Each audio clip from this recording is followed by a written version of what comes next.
Yeah, hi. So welcome to Lian's Corner, and this is the episode 3 of season 2 Behind the Mission. Today we are kicking off a new journey. We are going to talk about some inspiring stories and passionate individuals in non-profit organization. And our guest today is Heart Avenue Association. So thank you so much for having time with us today. And yeah, so could you please introduce a little bit about yourself? Edelweiss. I'm the founder of Heart Avenue. I'm from Peru. I'm currently 16 years old. And well, I'm a writer and a model. I live in Lima, in the capital of my country. So I have been working in community service like for around 7 or 6 years, like now. And well, I want to pursue the career of medicine, and that's one of the main reasons that I funded the organization. Wow, that's amazing. And how about uh, Nico? I'm Nicole. I'm the co-founder of Heart Avenue Association. I'm 17 years old this year, and I'm residing in Singapore. Singapore is like a city-state, so there's no capital or anything. It's just Singapore. And my main interests are in science, mainly biology, and that's also why I like human anatomy, and that's also why I want to pursue medicine. Similar to Edelweiss, I've also been highly involved in community work. Some of the other projects I have right now, which are happening in person in Singapore, are befriending programs with kidney dialysis patients, as well as tutoring programs for children who are more underprivileged. Yeah, that's amazing introduction. And so for now, we are going to move on part 1, talking about like motivation and what drives you to start or founding the Heart Avenue Association. And the first question is for the founder.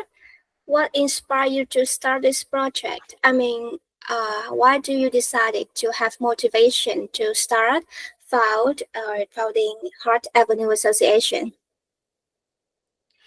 Well, I think that this project formally began when I was finally sure that I wanted to pursue the career of medicine. Like, uh, like 2 or 3 years ago, I didn't want them to pursue medicine. I was thinking in maybe another career. But when I was finally sure that this is what I want to pursue, I started to looking around all the projects that I was involved with, and I think that I didn't find anything that really fit the area that I want to advocate for, that was childhood and medicine, especially for those kids in vulnerable situations in cities, uh, in my country, especially in Lima, where there is like a really big populations, and almost most of the kids are in a situation of abandonment or misprotection. So when I see this situation, I think that I really want to merge that with my passion for medicine and start a project with this. Yeah, that's really good point. So I can understand that you are very passionate about helping the whole community, like children and women, to have universal access to education or something like that. Yeah, that's amazing. And another question is for Nico. Can you share a moment in your life or work when you realized that how deeply women and children are affected by vulnerable circumstances? My main focus the main reason why I wanted to join Heart Avenue in the first place was because I had a drive for helping children. So the main moment in my life when I first realized that children was the main demographic that I wanted to help was during my time tutoring kids. And these kids are not just like kids who need academic help, but people whose parents may not be home as much because they're either too busy trying to make ends meet, or maybe they're just not very caring or emotionally giving attention to their children. And that's where I stepped in as a volunteer during my volunteering experience in Singapore. And I got to hear about the different experiences of these children. And it's from these experiences where I started to empathize with them in terms of like giving them education, the proper education that they need, and also the emotional accompaniment that they need as well. And that is the main driving force that made me very passionate in serving these children. That's the thing. And so I want to ask the founder is where's the project initially implemented and what's its original scale and why do you choose that location over others?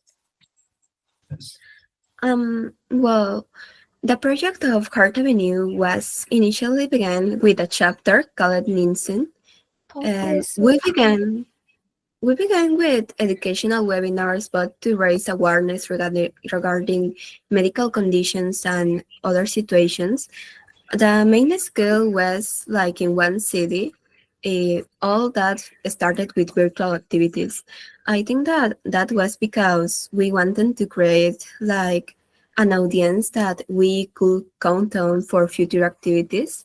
But then when the Heart Avenue was formally implemented as association, we started to work like on more like an international team for started to work with another countries and maybe expand that work to not only work in a city but in another countries to see more organizations to collaborate with, and all that started with that situation that we have to work like the online term that was that we have in that moment, and that helped us to start with a community that could trust on us as organization and to see what was the necessities to them.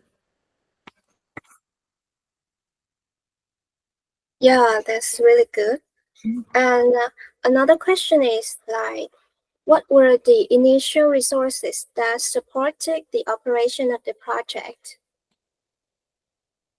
Mm, Well, as we started initially virtually, we were working with psychologists and other tutors that help us to start building materials for kids and to start looking around communities, maybe houses where we could work with kids and to start to know more closely the populations that we were going to work with.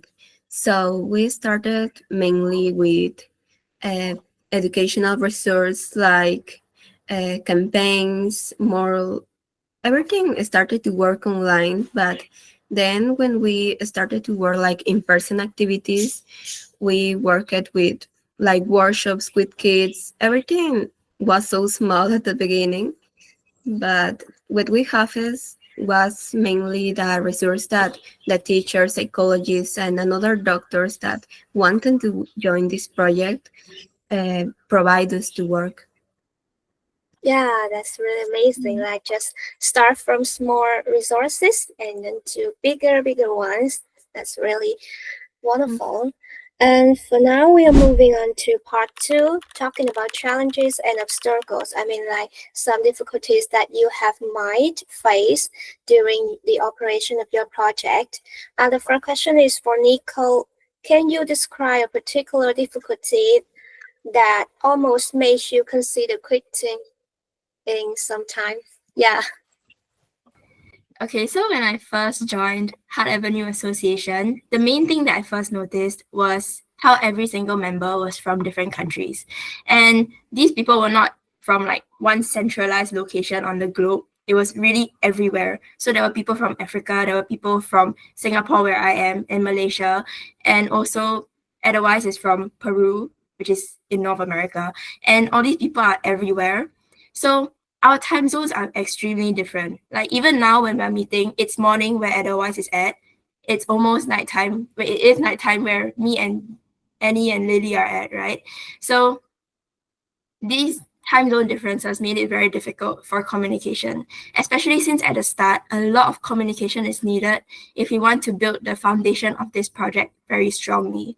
So having such time zone differences really did wedge a problem within the association, but that wasn't a difficulty that really made me want to quit.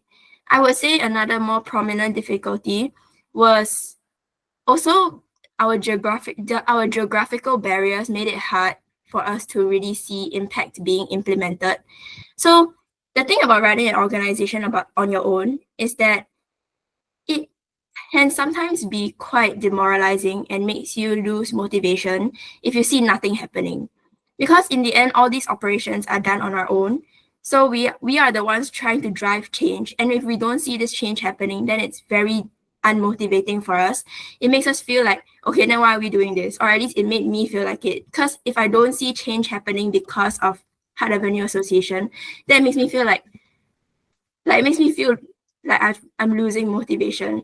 So the thing that I did to combat it was to convince as many people as possible to start chapters, because these chapters, when they are formed and they are focusing on real life impact, means there are actual people going down to actual places, helping out actual people. Then you can see this happening in real life.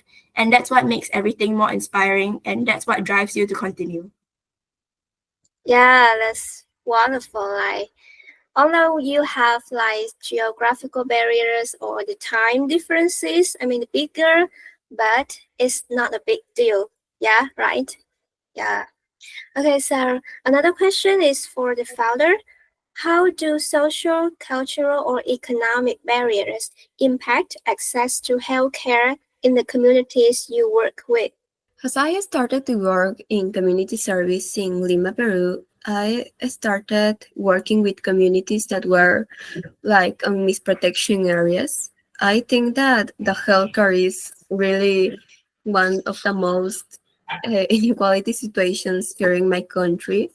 So one of the main problems is that our medical personnel are not like qualified enough or don't have the resources to work with these people, even if they have the passion to this, they have like dedication for this, they don't have like the place to work properly or to help these people in the medical file. So that's was also one of the main reasons that Heart Avenue uh, affronted has a problem, because we were not in one same place. We have not the situation that maybe permit us to work in what place to having like one special community to work. So the economic barrier is especially one of the main problems that we are currently facing now, because we need funds to like make in-person activities. Even if we have the ideas, we have the project to do this, we need all the other resources that need communication persons or even the economic term to do. So I don't think that I could englobe the problem in one specific thing. It's like something that was really expanded in all the situations that we have been facing during the process. Yeah, that's good one. So I have an extra question for you that so your project is also having sponsor, right? License, right? Well, I think that it could be said like that. I think one of the most admirable things one of the things that I admire most about Heart Avenue Association is the fact that we have no sponsors and we have no financial resources. Really, that was a big problem at the start when we were trying to open chapters at first, and we had no financial resources to back them up with. So, but the way we've overcome it is to really let it be a youth-led action. So every single thing that we've done is really from the youth, it's really from our own efforts. And I think that is one of the most admirable things about Heart Avenue Association. Oh yeah, got it. I just thought that your project is going to organize some events and to have some sponsor that can give resources to the underprivileged children or women. Yeah. Okay, so Lily, it's your turn. So I think this question is uh, many leaders and creators ask themselves, so how do you talents manage day-to-day issue keeping the long-term mission alive? I want to ask Nicole. Hi, sorry, student in Singapore. Singapore is known for its academic rigor, and it is not a lie. In Singapore, it is quite stressful to be in, like, I'm currently in junior college, and I'm taking my A levels next year, and my final exams are in literally 3 weeks. So currently, the stress is quite high. But the way I cope with that and Hyde Avenue Association is I see Hyde Avenue Association and its operations as like a break for me because I get so stressed with academics. Then when I change my perspective towards Hyde Avenue Association and I feel happy doing the work with Hyde Avenue and I feel happy knowing that I am working towards making a change in some place somewhere even though I can't be there physically. Knowing that and having that in mind makes all the work that I do for Hyde Avenue more like a break. So it doesn't really feel like work. It feels more like stress relieving, which is why I think it goes pretty well with the academic rigor of my life because academics is where I'm stressed, but Hyde Avenue is where I let go of the stress, and that's why I love working with it. Yeah, that's amazing. So it's mean like you are always optimistic at all times so that you can so that you can try to accomplish everyday tasks effectively and efficiently. Yeah, that's a useful advice for some people. I mean young people that they have to yeah.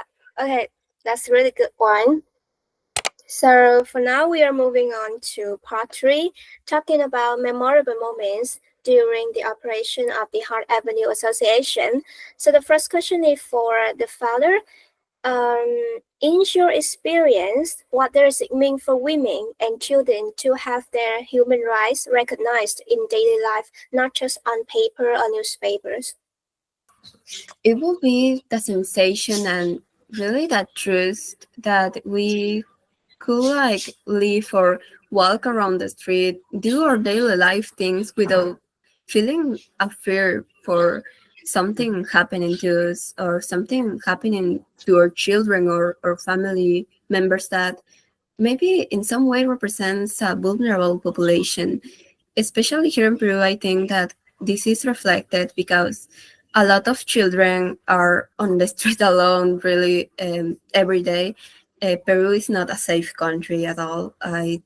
Especially Lima, that is the capital, but it's like Peru is a really centralized country. So even when Lima is the capital, there is a lot of people. This is also one of the practically the most dangerous city in the country. And the situation of children walking alone out there where there is a lot of things that happening to them daily. This made me think that the real way of winning that success of human rights, of women rights, or even rights to children, to persons in generally, are will be that sensation of that security that if you you could do your daily things without feeling that fear. I think that will be like really a winning situation because if we don't actually have the security that something could could not be happening to us, we are not really like in that peace of mind. Yeah, I got it. Mhm. I got your point on that. Can you share the story that profoundly refund your belief in your project's purpose? Okay, the main story that really profoundly struck me as like a calling of, oh yeah, this is why I'm doing it, this is why I'm working with Hart Avenue Association, was when Grace Ground first started our local branch in South Africa. And I first got to know the founder through joining Hart Avenue Association. Her name is Tabitha. And when I first brought up the idea of starting a chapter with her, she was like really hesitant, a bit hesitant, because of course you're starting an entirely new project on your own, and there's just this person trying to persuade you to do so. But eventually she decided that she did want to start a chapter. And when she did, she started sending me updates about how it was going and how she was going to recruit her members and certain partnerships that she was looking for. She also came to me for advice for certain things, and really watching Grace Ground grow from the beginning, the very, very beginning. And now they're actively going to places to cook meals for homeless women and for women's shelters. And they're going to children's homes, I think this month or next month, to help out. And they actively participate in feminist related events where it's like women empowerment, and watching it all happen while receiving updates directly from Tabitha herself is truly one of the best things ever, because I just love seeing how someone who I convinced to start a chapter is actually really making impact in a place that I have never even gone to on the other side of the world. So yeah, that's great. What kind of change do you think has the most lasting impact? Policies, education, or community action? I think that it will be policies and education, because when we provide the kids, the children, the young population in general with the educational resource, then they start to being people not only to depend of help of others, of organization, of foundations, or of association like Earth Avenue, because when they receive their own resource, their own work, their own mind to do these things for their own, they stop of being depending of that work. And I think that if they can do that things, that advocating for the community, for themselves, that will be a most lasting impact. Oh, yeah, that's a really good point. Like policy and education have the most lasting impact on the whole community. Okay, Sarah, for now we are moving on to part 4. Like, we are talking about some controversial perspectives. And the first question is for Nicole. What role does society play in either protecting or neglecting the rights of women and children? Of women is less common in Singapore, thankfully. I think Singapore is a pretty okay society with less neglection for women. It's generally pretty okay. But I would say in other countries, that is not the case. I think even in Singapore, there's already a gender pay gap. Even in workplaces, there's already gaps in how much men are paid, how much women are paid. And that is quite obvious. And there was actually quite a few times when women have tried to voice out about it. But it generally doesn't get much spotlight. But I would say Singapore is one of the better doing countries. As for other countries, I would say neglection of women is a bit more distinct. I will not name drop which countries, but gender pay gaps in other countries are a lot wider, and sometimes it comes out as explicit insults that are quite insulting towards women. And even in the STEM, like the science landscape where science is seen as a career, right? Women in STEM are seen as like looked down upon. Even now, although there's been progression, I would say that society and men in STEM in general in our society sometimes look down on women who are also in STEM. And that is still something that I feel quite strongly about, because I do like sciences and I am a woman. So yeah, I think that is one of the things that are quite neglected. Even though there's already been progress, it doesn't mean that it's been completely solved. As for how society has benefited and empowered women and children, I would say community work like what Heart Avenue does help to do this. And also the part about society progressing is also another factor that helps to empower women. Compared to before, society certainly has come a long way. I would still say that there is still quite a bit of a way to go though.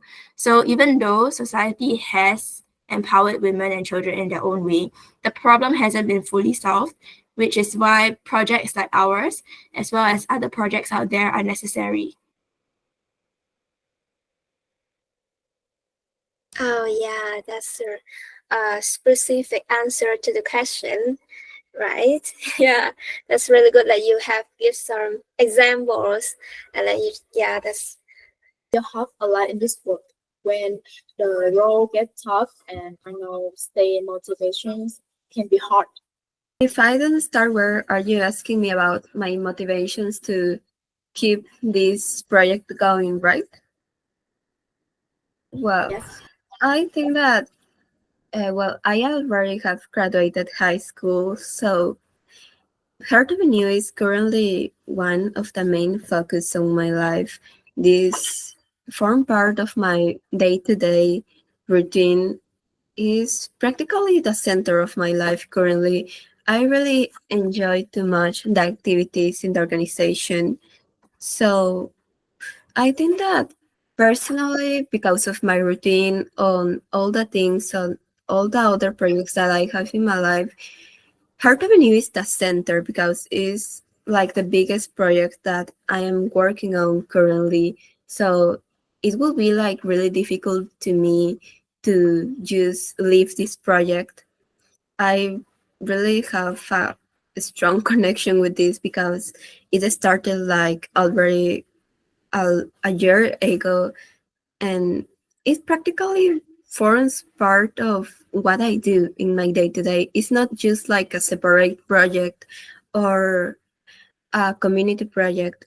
Is I think it has become like a part of my identity. So I really cannot think of myself without Heart Avenue currently. during the operation of Heart Avenue Association or opening chapters, have you encountered criticism or opposition, and how have you addressed it constructively? So, Nico, can you answer this question?